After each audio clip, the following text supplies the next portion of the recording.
Are you really leaving me?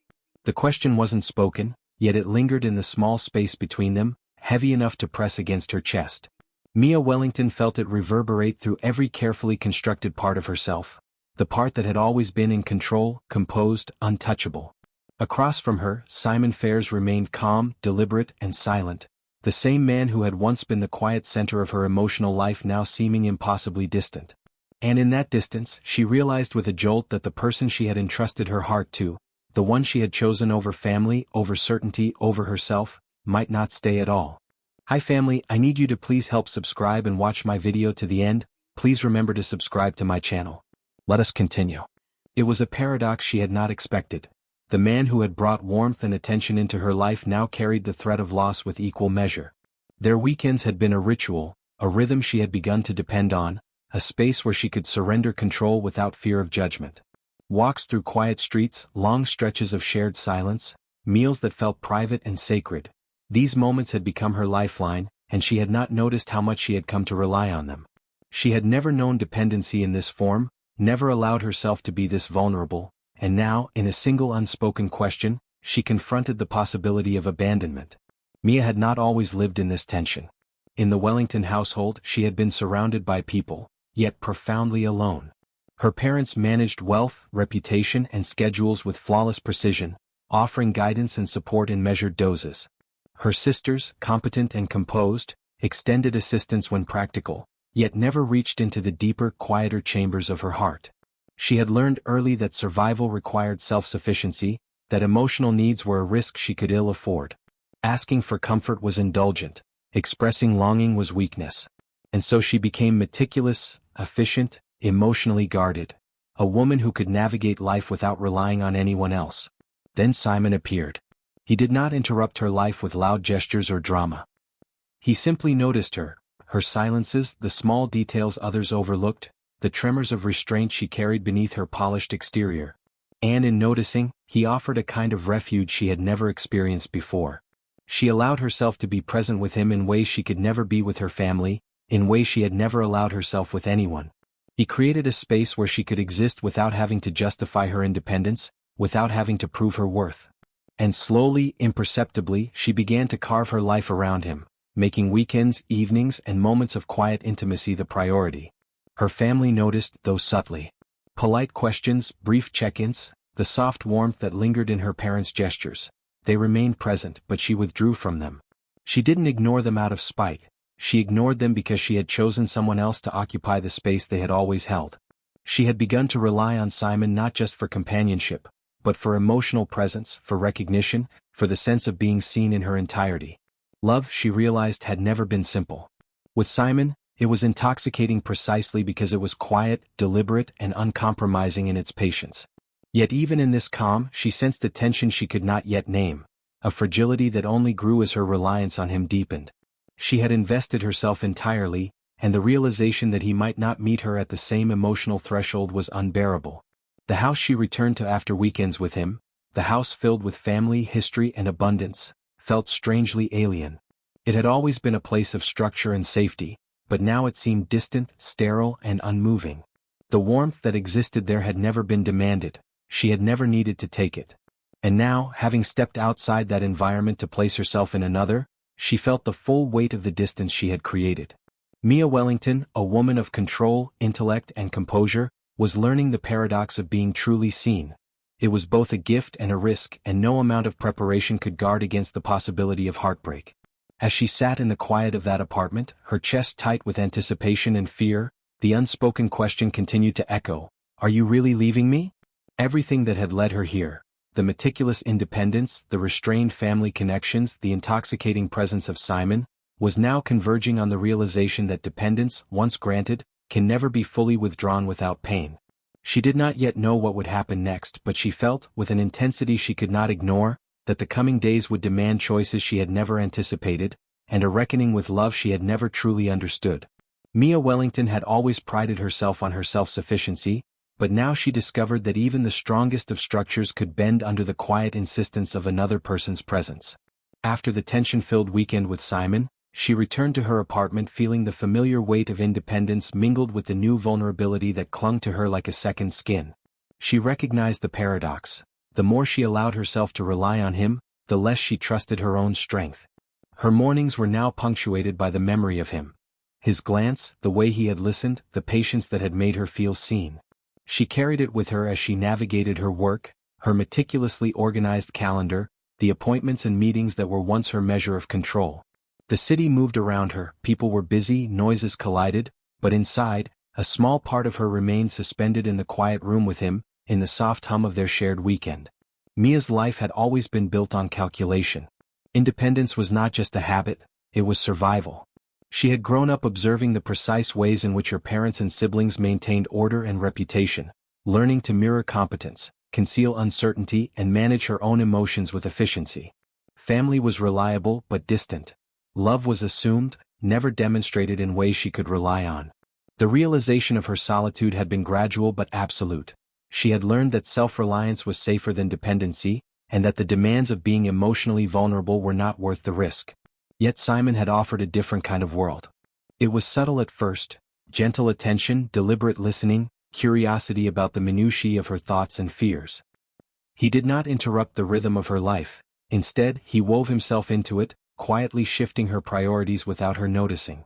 Weekends once reserved for errands or family visits were now carefully curated to be with him. Even brief encounters, the morning coffee, the quiet walk to pick up groceries, the silent presence beside her, began to accumulate into a pattern that reshaped her world. Mia became aware of her attachment slowly, as though she were observing someone else. Her independence had never been a shield from desire before, and yet now it seemed to fracture under the persistent weight of need. She did not admit it to herself, not yet. A part of her resisted the acknowledgement, insisting that she was still in control, that her attachment was a choice, not a surrender. But she knew, deep down, that she had started to lean on Simon for a comfort she had never sought elsewhere. Her family remained in the background, patient and poised as always. Her parents continued their routines, her sisters moved gracefully through their lives, and yet she found herself retreating further from them. Visits became perfunctory, conversations concise, exchanges polite but detached. They would have welcomed her presence, offered guidance, offered the warmth she had learned to crave, but she had already placed that need elsewhere. It was not rebellion nor disrespect. It was a quiet, almost imperceptible realignment of loyalty, a shift of emotional weight toward someone who made her feel alive in ways her family never had. Even as she thrived professionally, efficiently managing investments and projects, her mind drifted to him. Each message, each glance, each small act of attention became imbued with significance. She found herself questioning choices she had never questioned before. Should she have stayed for a family brunch? Could she have finished her workday without leaving early to meet him? She measured her life now in fragments of moments with Simon, fragments she once would have considered insignificant. And yet, for all the security his presence provided, a quiet tension lingered at the edges of her awareness. She had never relied on anyone so completely, and the thought of imbalance, of him withdrawing, of losing this fragile sanctuary, flickered at the back of her mind. She did not speak it aloud, she did not write it down. She simply carried it, like a shadow, subtle but persistent. Mia Wellington, once the embodiment of calculated independence, was learning a new rhythm. She was learning that self-sufficiency could coexist with attachment, that need could exist alongside capability, and that the delicate balance of her emotions required constant navigation. She was navigating uncharted territory, and the truth of it was thrilling and frightening in equal measure. Her weekends, once a measure of control, now became a map of emotional proximity. Each encounter with Simon deepened the pattern, and she found herself both exhilarated and wary, aware that the more she leaned on him, the more she had to trust him to stay, a trust she had never extended before, and one she could not reclaim if it was broken. And in that quiet realization she began to understand the first rule of her emotional transformation. Attachment was inevitable when someone finally saw her, and surrender was unavoidable when that seeing came with patience, persistence, and the promise of being chosen. Mia Wellington began to notice how the world shifted around her when Simon Ferris entered it. It was not the kind of shift that demanded attention, nor the kind that could be quantified or measured. It was subtle, like the quiet change of seasons, something she felt in the air she breathed rather than in the events themselves. She realized, almost reluctantly, that her days were no longer entirely her own. Every schedule, every decision, even the smallest choice of where to eat or which streets to walk, had begun to revolve around him. Simon did not ask for control, nor did he demand compliance. He simply existed in her world with a presence that made her reconsider everything she thought she knew about connection. He noticed the nuances, the slight tension in her shoulders when she spoke of family, the way her eyes lingered on moments she could never capture, the pauses in her sentences that revealed more than her carefully measured words ever could. It was in these observations, gentle and unassuming, that she found herself both exposed and understood, a combination she had never experienced before. Weekends became sanctuaries. Streets that once felt ordinary now carried significance because they were shared with him. Meals were no longer routine. They were moments where attention was not divided, where her thoughts were acknowledged, where silence itself became a form of intimacy. For Mia, this was both intoxicating and terrifying. She had spent years perfecting independence, refining emotional self-sufficiency, and cultivating control over every aspect of her life. And yet, here was someone who quietly demanded nothing while simultaneously making her want everything. She began to track her own patterns without realizing it. How often did she think of him? How frequently did she rearrange obligations to ensure their time together? Each small decision was a measure of her attachment, a silent acknowledgement that Simon had begun to occupy space in her mind and heart that no one else ever had. Her family remained in their predictable rhythm, consistent and reliable, yet she continued to step away. There was no confrontation, no sudden shock of disappointment. They merely existed in the background, ready to offer support if she reached for it, waiting patiently behind the walls she had built around herself. She did not reach, not because they were absent, but because she had allowed herself to depend elsewhere. The realization lingered quietly, like a shadow she could not fully confront. The love she craved most was being met by someone who was not family, someone who was not bound by obligation, someone who could leave at any moment. Simon's presence transformed even her perception of space. Her apartment, once a place of solitude and order, now felt warmer, more alive. Objects she had overlooked, a book on the shelf, the way light fell across the room, the soft creak of the floorboards, carried meaning because they existed within the context of shared experiences. She realized, slowly, that she had begun to see the world through a lens defined by him, that even her independence was now shaded by attachment. There was a quiet thrill in this realization, a recognition that the careful life she had cultivated could coexist with the surrender she was allowing herself. She did not yet see the danger, though it existed in the periphery.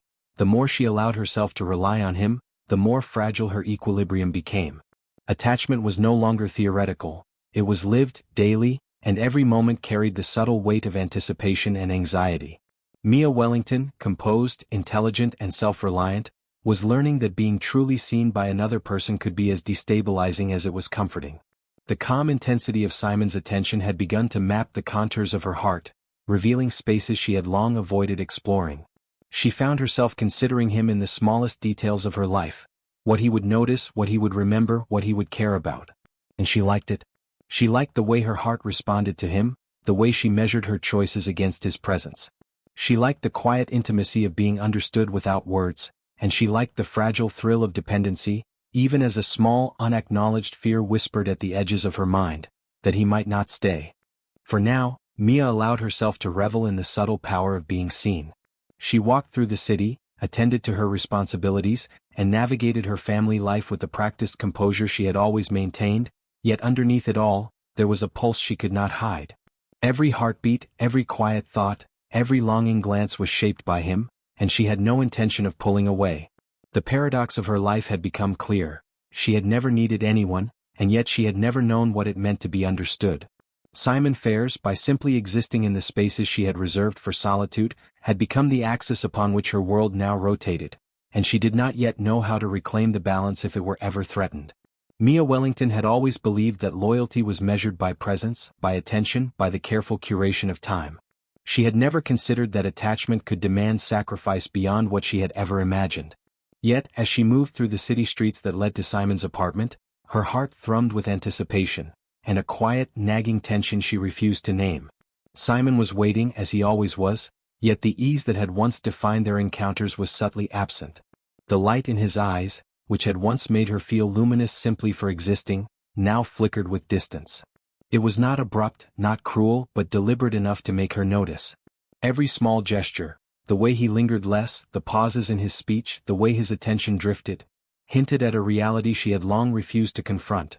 This sanctuary she had built her weekends around could be withdrawn at any moment. She told herself it was temporary, a lapse, a moment that would pass. She focused instead on the quiet intimacy that remained, the way he still observed her small habits, the way his presence still carried a weight that no one else could mimic. But the subtle shift was undeniable. For the first time, Mia considered the consequences of placing her sense of belonging entirely in another person. Her family, ever consistent, remained in the background, a steady heartbeat of support that she had chosen to ignore. She had spent so long valuing Simon's attention above theirs that she had never stopped to notice how patiently they had always been there, available, willing, and ready to catch her if she fell. But she had fallen elsewhere, and now the fragility of that choice pressed against her ribs like a silent accusation. The weekend had always been their ritual, their private rhythm, yet she began to feel it shift. Conversations that had once flowed with ease now required effort, attention she could not take for granted. Each smile was measured, each touch deliberate. Simon was still present, but present differently, as if he were testing boundaries she had not realized she had created, boundaries defined by her reliance on him. Mia felt herself pulled between exhilaration and unease. She had wanted to be chosen, to feel seen, and she had it. But the sight of his hesitation, the subtle withdrawal of certainty, unsettled her. She began to question her choices in a way she had never done before. Should she have reserved more time for family? Could she have maintained the independence she had once cherished without surrendering herself so completely? She could not answer. The desire to remain close to Simon overpowered every rational thought she could muster. Her attachment deepened, and with it, her willingness to sacrifice. The weekends that once belonged to her autonomy now belonged to him. The quiet streets, the ordinary meals, the shared silences, they had become essential in a way that she recognized with both thrill and fear. Each encounter reinforced the pattern. Simon was the axis upon which her emotional world now rotated. Her family existed in another dimension, accessible but distant, peripheral and safe only because she had allowed it to be so.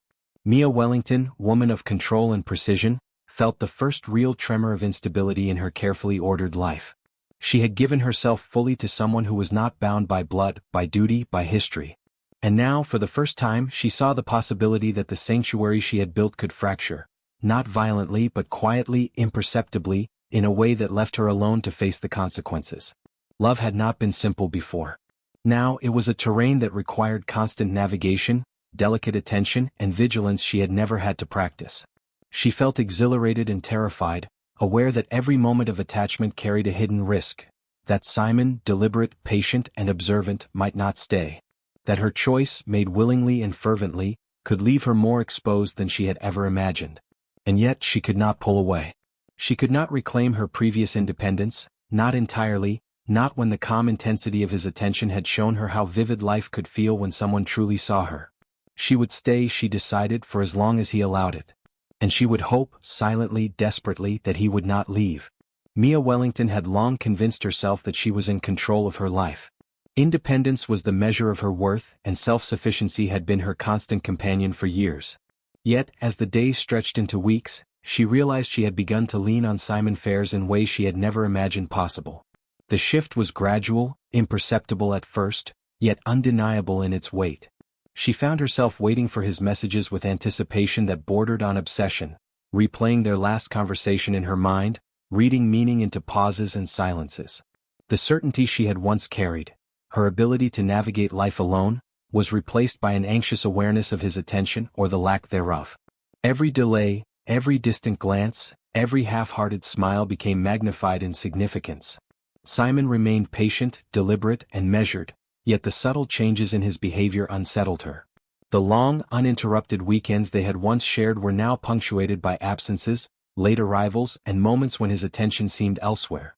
Mia, who had surrendered carefully, found herself grasping desperately for connection, confusing the intensity of her longing with the depth of love. She began to structure her life around him, allowing her professional efficiency and social poise to mask the emotional dependency that had taken root. Her family continued their steady presence in the background, offering support if needed, yet she refused to seek it. She had deliberately chosen to confide in him, to allow herself to be noticed and understood, and now she feared that even his patience might falter under the weight of her reliance. Every encounter carried tension. Every smile held the potential for reassurance or withdrawal. The emotional rhythm that had once been comforting now demanded vigilance. Mia found herself analyzing his every gesture, predicting moods, memorizing patterns, measuring the distance between them in subtle increments. The control she had prided herself on was slipping, replaced by a fragile attachment she could neither deny nor fully understand. She began to question her own choices. Was it love she felt, or simply the intoxicating relief of being seen after years of emotional solitude? Could she have maintained independence while nurturing this connection, or had she surrendered more than she realized? The answers eluded her, hidden behind the quiet complexity of Simon's measured presence. Her weekends, once autonomous, were now meticulously organized around him. Every movement, every plan, every thought was shaded by his influence. Mia recognized the paradox she was living. She had sought freedom from emotional restraint only to find herself caught in a web of reliance. And yet, despite the unease, she could not imagine retreating, could not conceive of reclaiming the detachment she had once prided herself on. Mia Wellington, composed and intelligent, was learning that dependence could masquerade as love. She had created a private sanctuary with Simon, one built on attention, presence, and subtle intimacy, and she clung to it fiercely. Each day she allowed herself to be carried further into his orbit, aware that the sanctuary was delicate, fragile, and entirely contingent on his willingness to remain. The tension was both exhilarating and suffocating. She felt alive in a way she had never felt with her family, yet she also felt exposed in ways she had meticulously avoided.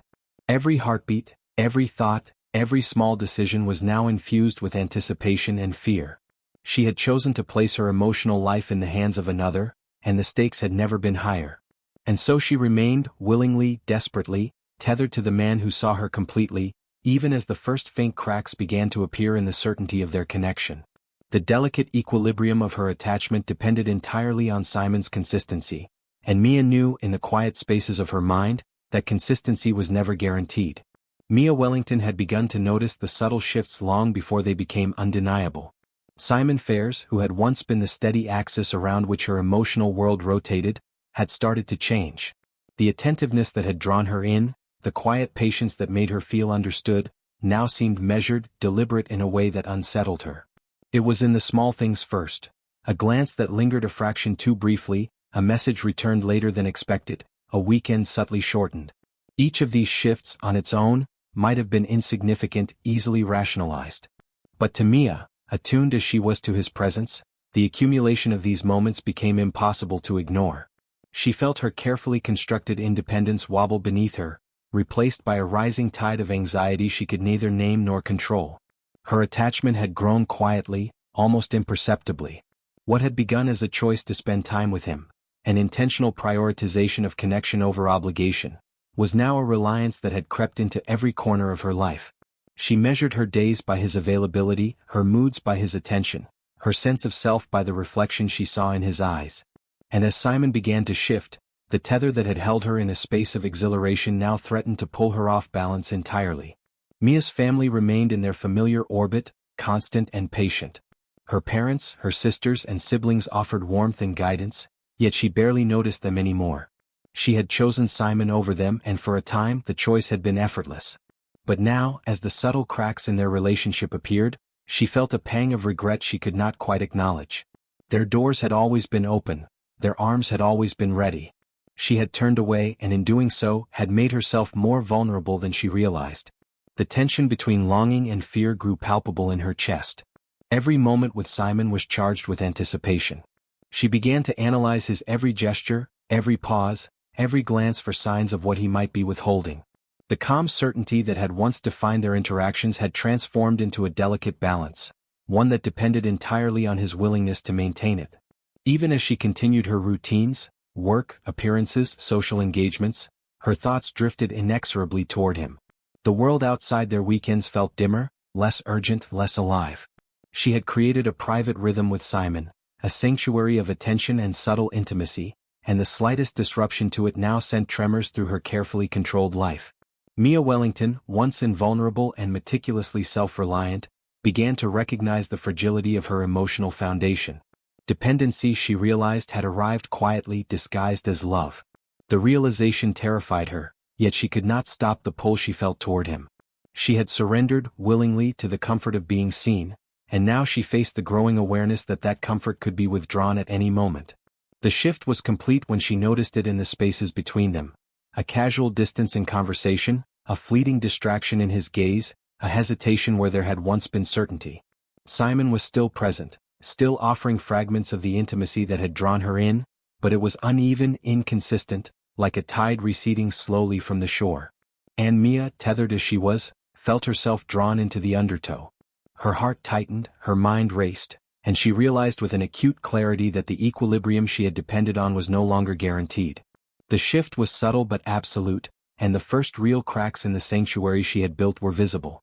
She was no longer just attached, she was vulnerable, dependent, and entirely exposed to the uncertainty of someone else's choice. Mia Wellington understood in that moment that life as she knew it had changed. She had prioritized someone outside her family over the steady, patient love that had always been available. She had surrendered to a presence that could vanish. And in the quiet of that realization, she felt both exhilarated by love and terrified by the instability it now carried. Mia Wellington felt the first true ache of isolation like a physical presence, pressing into the spaces Simon had once filled with quiet attention. The subtle shifts she had noticed, the distracted glances, the hesitant touches, the uneven rhythm of their weekends, had grown into an undeniable reality. He was no longer fully there. And she, who had surrendered so much of herself to him, was left grasping at fragments. Her days, once structured around independence and efficiency, now stretched in stark contrast to the weekends that had become her sanctuary. The city moved with indifferent rhythm, unaware of the hollow space inside her that pulsed with longing. Work, appointments, social rituals, all the things that had once occupied her thoughts, now felt like background noise, muted by the weight of absence. She tried to convince herself it was temporary, a fluctuation in attention, a minor lapse. Yet each delayed message, each brief encounter, each fleeting sign of distraction tightened the knot of unease in her chest. Simon's presence had once been a source of certainty, a silent confirmation that she was seen and valued. Now it had become a mirror reflecting her vulnerability, showing her exactly how much she had leaned on someone who was no longer reliably near. Family, ever patient, still existed in the periphery. Her parents, siblings, and sisters remained consistent, warm, and available. But Mia did not reach for them. She had chosen to step away from their steady love, believing the connection with Simon would be enough. Now, in the quiet stretches of her day, she felt the sharp consequences of that decision. The emotional safety net she had ignored for the sake of romantic attachment was there, taut and ready, but she could not or would not grasp it. Isolation was not merely the absence of Simon, it was the slow realization of what she had sacrificed. The freedom she had once wielded with pride now seemed hollow, its power diminished by the dependence she had allowed to grow unchecked. Every plan she had rearranged for his presence, every thought she had devoted to anticipating his attention, every moment she had prioritized him over family or self, all of it pressed on her, a reminder that her choice carried consequences she could no longer ignore. Evenings were the hardest. The apartment, once a canvas for shared moments, now echoed with the quiet rhythm of her own breath. The streets they had walked together, the cafes they had frequented, the ordinary routines that had been transformed by intimacy, everything existed in memory, alive in her mind but absent in reality.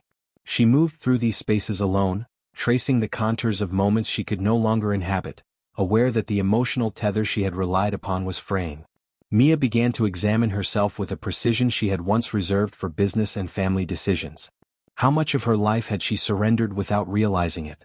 How had attachment crept in disguised as love? And how had she allowed her emotional independence to erode so quietly? The questions offered no answers, only the sharp awareness that she was at the mercy of someone else's presence or absence, and that mercy was fleeting. She longed for the warmth that had once been effortless, for the quiet assurance of attention that required no effort or calculation. But it was gone, replaced by uncertainty, by distance, by the subtle reminder that love, even when chosen willingly, could leave her utterly exposed. Mia Wellington, composed, intelligent, and fiercely independent, faced a truth she could not deny. Isolation was the inevitable companion of dependence. She had chosen to anchor herself in someone else, and the stability she had taken for granted was now a fragile illusion. And as she sat alone in the quiet of her apartment, tracing the memory of Simon's presence in her mind, she felt the first sharp ache of the loneliness she had invited into her life. Mia Wellington had never imagined herself in this position. She, the woman who had prided herself on self-sufficiency, control, and measured detachment, now felt a desperate ache twisting through her chest. The quiet distance Simon Fares had begun to cultivate had widened into a chasm, and she was standing on the edge, clinging to the fragments of the connection that had once defined her weekends, her thoughts, her life. She replayed the moments in her mind, the subtle shifts in his gaze, the pauses in conversation, the small but unmistakable signs of withdrawal. Each one had been a whisper she had chosen to ignore, telling herself it was temporary, that he was merely busy, distracted, or preoccupied. Now, the whispers had grown into undeniable truth. He was stepping away deliberately and she had no control over it. Her apartment, once a sanctuary of shared intimacy, felt suffocatingly silent. The spaces they had occupied together, cafes, quiet streets, the living room where sunlight had once fallen across them, were now shadows in her memory, vivid and haunting. She craved him with a ferocity she had never known, a longing that blurred the line between love and dependence. Mia's hands trembled as she reached for her phone, hesitated, and then set it down again. Every message she considered sending felt inadequate, each attempt to reclaim his attention potentially pushing him further away. She recognized, with an aching clarity, that she had created this vulnerability herself. She had chosen him over family, over stability, over the quiet safety of the life she had meticulously built. And now she was paying the price. Her mind drifted to her family, the patient presence she had ignored, the arms she had refused, the warmth she had overlooked. They had always been there, ready to catch her, yet she had sought solace elsewhere. The realization cut deeper than any absence Simon could create. She had exchanged enduring love for fleeting attention, and the consequences were inescapable. Mia could no longer distinguish between hope and fear. Every heartbeat seemed to echo the same question. Would he return fully, or was this the beginning of the end? Her longing was no longer private. It had become a public vulnerability, visible in the tension of her posture, the restless pacing, the quiet murmurs of thought she could not silence. She wanted to reach out, to plead, to reclaim what was slipping through her fingers, yet she feared that any action might accelerate the very loss she dreaded. And then she found herself imagining the words she could never say aloud. She would beg. She would expose every hidden fear, every shadowed corner of her heart, every desperate longing she had tried to disguise with independence and composure. She would lay herself bare not because it was easy but because the alternative, resignation, absence, loss, was unbearable. Mia Wellington, strong, intelligent, self-contained, recognized a paradox she had never anticipated. Love had made her vulnerable, and vulnerability demanded courage she had never needed before. To ask for him to stay was to admit that she could not endure the silence, the distance, the slow unraveling of the bond she had so carefully cultivated. And yet, to do nothing was to risk losing him entirely, leaving her with the bitter awareness of how fully she had relied on someone who was no longer certain to remain. As the evening shadows stretched across her apartment, she finally acknowledged it without pretense or rationalization. She would beg, if only to feel the warmth of connection once more, even if the act could not guarantee its return. She had reached the edge of independence, and beyond it lay the raw, unfiltered truth. Her love, her attachment, and her desperation were all inseparable, and she would confront them fully regardless of the outcome. Mia Wellington felt her chest tighten, a suffocating weight pressing down as she realized the truth she had dreaded but secretly feared all along. Simon Fares, the man whose presence had become the axis of her emotional world, was stepping away. Not gradually, not ambiguously. He was leaving and there was nothing she could do to hold him. For weeks, she had tried to rationalize the signs, to convince herself that the distance was temporary, that the absence was merely circumstantial. She had convinced herself that her attachment, her need, her longing, was a reflection of love, not vulnerability. But now, as the reality unfolded before her, every carefully constructed illusion shattered. Her apartment, once a sanctuary of shared moments, felt unbearably silent. The air seemed thicker, heavier, as though it too mourned the absence she could not yet fully articulate. She traced the familiar spaces, where he had laughed, where his gaze had lingered, where the light had fallen across his silhouette, and found nothing but emptiness. Mia had tried to prepare herself for the possibility, but preparation could not account for the ache, the raw, visceral hurt that coursed through her. Every heartbeat, every breath, seemed to echo the same unbearable truth. She had placed her heart entirely in someone else's hands and he was walking away. Her mind raced through their shared weekends, their quiet dinners, the small, intimate gestures that had once felt so ordinary but now seemed irreplaceable. Each memory cut deeper than the last, a reminder of how fully she had surrendered herself, how much of her independence and composure had been exchanged for the warmth of attention that was no longer hers. Family, patient and constant, remained in the background, their presence a quiet testament to the love she had overlooked. She had ignored them, chosen him over them, allowed herself to drift into someone else's orbit, and now she faced the consequences with acute clarity. The comfort of their unwavering support was visible, yet unreachable. She had deliberately built walls around herself, and now they only reminded her of what she had lost.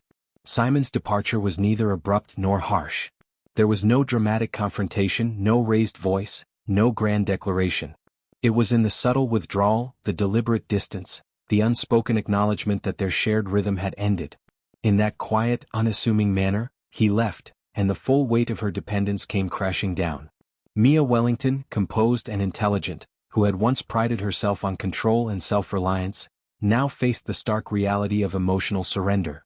She had begged in the quiet recesses of her mind, in imagined words, in fleeting gestures, and yet it had been insufficient. Love, it seemed, was not always enough to keep someone who had chosen to walk away. She felt the raw, empty ache of absence fill every corner of her being. The man who had been her refuge, her excitement, her anchor in the quiet chaos of life, was gone. And in the emptiness she realized a profound truth. Surrendering to love required courage, but clinging to it when it faltered revealed the fragility of even the strongest hearts. Mia sat alone in the fading light, tracing the memories of him in her mind, her chest heavy with longing and heartbreak. The walk-away was complete. She had given all she could give, had begged in ways that mattered, and yet he had chosen distance over presence. The realization struck with quiet finality. The life she had arranged around him, the weekends, the moments, the anticipation, had all been built on an impermanent foundation. And in that quiet devastation she understood the profound, unyielding truth of love. Some attachments are temporary, some bonds fragile, and some hearts, no matter how fully surrendered, must learn the ache of absence before finding themselves again. Mia Wellington sat in the quiet of her apartment, the stillness pressing down in a way that was almost unbearable. Simon Fares had left, and with his absence came the full weight of a truth she had been avoiding. She had chosen him over everything she had once considered unshakable: her independence, her family, her own carefully constructed world. Now she faced the consequences with a clarity that was both painful and illuminating. For weeks she had walked the delicate line between attachment and control, allowing herself to rely on someone entirely outside the boundaries of her carefully ordered life. She had measured every moment, analyzed every gesture, and yet the one thing she could not control, the presence of the man who had become her emotional center, had slipped through her grasp. And in losing him, she realized just how fragile even the most deliberate decisions could be when love became involved. Her thoughts turned to her family, the parents who had offered unwavering support, the sisters who had always been willing to listen, the siblings whose patience she had mistaken for distance. She had turned away from them, convinced that their love was insufficient for the desires she carried in her heart. Now, in their quiet constancy, she saw the depth of what she had neglected. They had been there, always, yet she had chosen absence, risk, and vulnerability over the safe, patient warmth of their presence. Mia began to reflect on the nature of her choices. She had sought connection, attention, and the thrill of being seen by Simon. She had craved the intimacy that her family, in their structured love, had never offered in the same way. And in seeking it, she had surrendered control, believing that attachment could be contained, that dependency could be managed. The reckoning was simple and brutal. It could not. The apartment, once filled with echoes of shared moments, now held only memories. Each corner reminded her of a weekend, a laugh, a glance that had meant everything in a world she had willingly stepped into. The silence was not merely absence. It was a reflection of the vulnerability she had invited, a mirror of the emotional investment she had placed entirely in someone else's hands. And yet, in the quiet devastation, there was clarity. Mia Wellington realized that heartbreak, as excruciating as it was, revealed truths she had long avoided. Love demanded surrender, yes, but surrender also demanded courage and acceptance. She had learned the intoxicating power of being seen, the danger of relying entirely on another, and the profound consequences of choosing attachment over measured independence. Her reflections extended beyond Simon. She thought of herself, her capacity for attachment, and the resilience she had underestimated. She recognized that dependency had brought both joy and pain, and that understanding the duality of love was essential for her growth. The reckoning was not merely about loss, it was about insight, awareness, and the hard-earned understanding of her own heart. Mia's gaze drifted to the window, the city lights flickering in the distance. She had loved, fully and without reservation, and she had been abandoned. But she also understood that survival was not only possible, it was inevitable. Strength, she realized, was not the absence of dependence, but the ability to navigate its consequences, to acknowledge vulnerability, and to emerge with clarity and self-awareness intact. As the night deepened, she felt the quiet stirrings of renewal. The heartbreak remained sharp and unrelenting, but so did her understanding. She had chosen and she had suffered. She had loved and she had learned. And in that reckoning she began to piece together a life that could accommodate both independence and the awareness that some attachments, no matter how deeply felt, are fleeting. Mia Wellington, composed yet profoundly changed, allowed herself the full weight of her reflection. She had been seen, she had been vulnerable, and she had been left. But in the quiet of that reckoning she realized that her life, her choices, and her resilience would continue, tempered by experience, informed by pain, and strengthened by the truths she could no longer ignore.